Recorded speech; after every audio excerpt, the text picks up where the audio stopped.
Assalamualaikum warahmatullahi wabarakatuh. Jumpa lagi dengan Feli di channel Feli Safriani.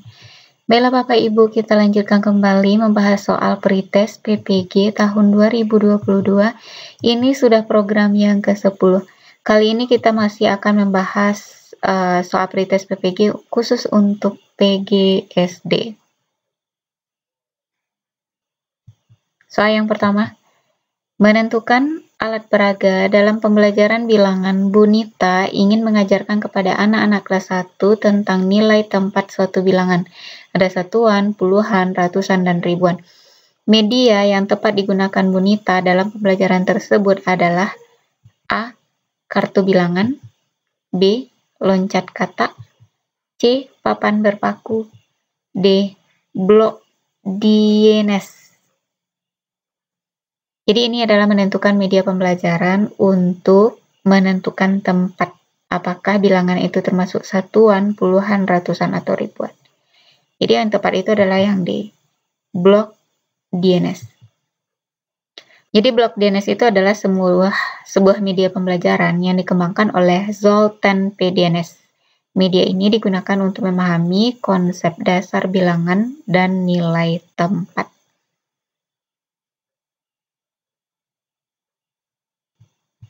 Soal kedua, menentukan alat ukur dalam pembelajaran geometri dan pengukuran ketidakpastian yang ada pada pengukuran tunggal ditetapkan sama dengan setengah skala terkecil dari alat ukur yang digunakan. Jika kita menggunakan mistar atau penggaris, maka ketidakpastiannya adalah sama dengan A. 0,05 cm, B. 0,01 cm, C. 0,1 cm, D. 1 cm. Jawabannya adalah 0,05 cm. Jadi skala terkecil dari mistar itu adalah 1 mm. Ketelitian atau ketidakpastian di soal dikatakan ketidakpastian itu setengah dari skala terkecil. Jadi ketelitian atau ketidakpastian dari mistar itu adalah setengah dari 1 mm. Setengah itu 0,5. 0,5 kali 1 yaitu 0,5 mm. Atau kalau dijadikan cm menjadi 0,05 cm.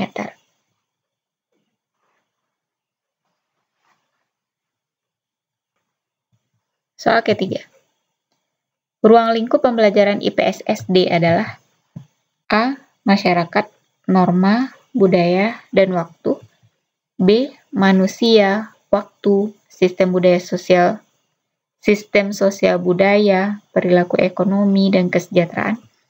C. Manusia, kerja, nilai dan norma, peningkatan kesejahteraan. D. Masyarakat, kerja, perilaku ekonomi, dan kesejahteraan, waktu. Jadi yang benar untuk ruang lingkup pembelajaran IPS SD itu adalah yang B.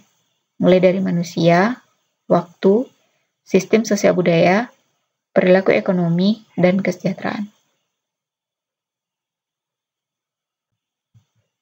Soal keempat. Indonesia memiliki potensi sumber daya alam yang melimpah. Salah satunya yaitu timah. Daerah yang menghasilkan lebih dari 20% produksi timah putih dunia adalah A. Pulau Bangka, Belitung, dan Singkep. B. Kepulauan Natuna. C. Pulau Bali, Lombok, dan Nusa Penida. D. Pulau Kalimantan. Ini jelas ya, yang memproduksi timah juga sudah ada filmnya, film Laskar Pelangi, yaitu bapaknya bekerja di tambang timah. Pulau Bangka, Belitung, dan Singkep. A. Soal kelima. NKRI atau Negara Kesatuan Republik Indonesia terdiri atas beraneka ragam budaya, bahasa, agama, dan kepercayaan. Semuanya diikat dalam satu pedoman Bhinneka Tunggal Ika dengan lambang negara, yaitu Garuda Pancasila. Kedua hal tersebut diatur dalam Undang-Undang Negara Nomor A. Undang-Undang Nomor 15 Tahun 2006. B. Undang-Undang Nomor 17 Tahun 2006. C. Undang-Undang Nomor 24 Tahun 2009. D. Undang-Undang Nomor 38 Tahun 2009.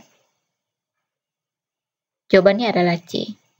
Jadi Undang-Undang Nomor 24 Tahun 2009 ini mengatur tentang bendera, bahasa, lambang negara, dan lagu kebangsaan.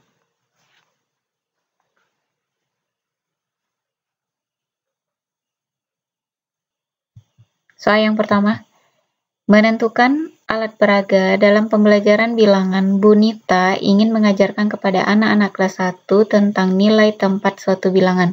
Ada satuan, puluhan, ratusan, dan ribuan. Media yang tepat digunakan Bu Nita dalam pembelajaran tersebut adalah A. Kartu bilangan, B. Loncat kata, C. Papan berpaku, D. Blok DNS. Jadi ini adalah menentukan media pembelajaran untuk menentukan tempat. Apakah bilangan itu termasuk satuan, puluhan, ratusan, atau ribuan. Jadi yang tepat itu adalah yang D. Blok DNS. Jadi blok DNS itu adalah sebuah media pembelajaran yang dikembangkan oleh Zoltan PDNS. Media ini digunakan untuk memahami soal ke-7. Kewarganegaraan seseorang dapat diusahakan dengan proses naturalisasi atau pewarganegaraan. Adapun ketentuan menaturalisasi di Indonesia sebagai berikut. A. Memiliki identitas diri sebagai warga negara lain. B. Memiliki paspor Indonesia. C. Memiliki usia di bawah 17 tahun. D. Tidak memiliki kewarganegaraan lain. Jadi, warga negara lain itu bisa masuk dan menjadi warga negara Indonesia melalui proses naturalisasi, namun syaratnya yaitu tidak mempunyai kewarganegaraan lain. Untuk syarat usia yaitu harus 18 tahun ke atas. Soal ke-8. Dalam menerapkan hak asasi manusia membutuhkan norma di masyarakat. Adapun tujuan diberlakukannya norma di dalam masyarakat adalah A. Menjamin keharmonisan antar hubungan pribadi. B. Menjamin kebahagiaan jasmani manusia karena penunaian fungsi norma tidak menimbulkan fungsi batin, rasa menyesal, perasaan berdosa, dan kekecewaan. C. Menjamin harkat dan martabat pribadi seseorang serta kemanusiaan.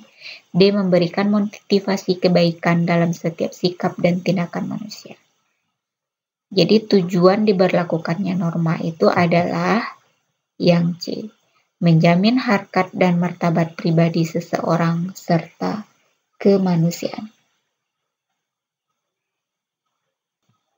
Soal ke-9. Penduduk melakukan upacara tari jatilan yang dilakukan di Gunung Kidul DIY, Yogyakarta dengan harapan agar turun hujan. Bentuk upacara semacam ini menunjukkan A. Sesuai dengan adat istiadat setempat. B. Penghormatan terhadap nenek moyang. C. Ketakutan dan praktik penyembahan kekuatan yang mengontrol alam. D. Agar selamat dari mara bahaya. Jadi upacara-upacara yang dilakukan itu sebenarnya menunjukkan sesuai dengan adat istiadat setempat. 10. Dalam aturan tentang hak asasi di dunia internasional, maka perlu memandang bahwa hakikat manusia adalah sebagai makhluk individu, makhluk sosial, makhluk yang berbudaya dan berkedaulatan. Jadi dengan demikian bahwa manusia adalah makhluk A. Homo sapien, B. Homo socius, C. Homo pluralis, D. Homo dualis. Jadi manusia itu pada hakikatnya adalah sebagai makhluk individu, mulai dari individu, sosial, budaya, kedaulatan, estetik. Jadi kalau semua-semuanya, maka manusia disebut sebagai homo pluralis. Kita kaji, ragam pemahaman tentang sifat dan ciri hakikat manusia. Manusia dianggap sebagai homo religius, yaitu manusia adalah makhluk yang beragama, harus punya agama. Kedua, homo sapiens. Manusia adalah makhluk yang bijaksana, dapat berpikir. 3. Homo faber. Manusia sebagai makhluk yang berpiranti atau perkakas, dengan akalnya menghasilkan atau menciptakan sesuatu. 4. Homo socius. Manusia itu tidak bisa hidup tanpa manusia lain atau makhluk sosial. 5. Manusia itu sebagai makhluk etis dan estetika. Jadi kalau digabungkan ke semuanya, dia makhluk individu, sosial, maka disebut sebagai homo pluralis.